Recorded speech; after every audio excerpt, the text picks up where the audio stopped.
Hi friends, welcome to our channel. ఈరోజు మీకోసం top quality షిజ్జు puppies అనేవి అమ్మకానికైతే తీసుకురావటం జరిగింది. 2 మేల్ పప్పీస్ అనేవి అమ్మకానికైతే ఉన్నాయి. పప్పీస్ యొక్క ఏజ్ వచ్చేసి బ్లాక్ కలర్ పప్పీ యొక్క ఏజ్ అనేది 3 months, వైట్ కలర్ పప్పీ యొక్క ఏజ్ వచ్చేసి 30 days. వ్యాక్సినేషన్స్ అనేవి కంప్లీట్ అయ్యాయి. అంతేకాకుండా చాలా యాక్టివ్గా ఉంటాయి. ఎటువంటి హెల్త్ ప్రాబ్లమ్స్ అనేవి ఏమీ లేవు.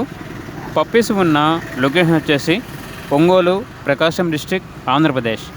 ఇక పప్పీస్ యొక్క ప్రైస్ వచ్చేసి బ్లాక్ పప్పీ యొక్క ప్రైస్ వచ్చేసి 15K అనగా 15,000. వైట్ పప్పీ యొక్క ప్రైజ్ అనేది 5.5K అనగా 5,500. 2 పప్పీస్ కలిపి తీసుకుంటే కేవలం 18,000కే ఇస్తాము. ఫైనల్ ఏం కాదు, ప్రైజ్లో డిస్కౌంట్ కూడా ఇస్తాము అని అయితే చెప్పడం అయితే జరిగింది. ఇక పూర్తి వివరాల కొరకు టైటిల్లో నెంబర్ ఉంటుంది, కాల్ చేయండి. అలాగే ఛానల్ని ఇంతవరకు సబ్స్క్రైబ్ చేయకపోతే సబ్స్క్రైబ్ చేసుకోండి. Thank you, by by.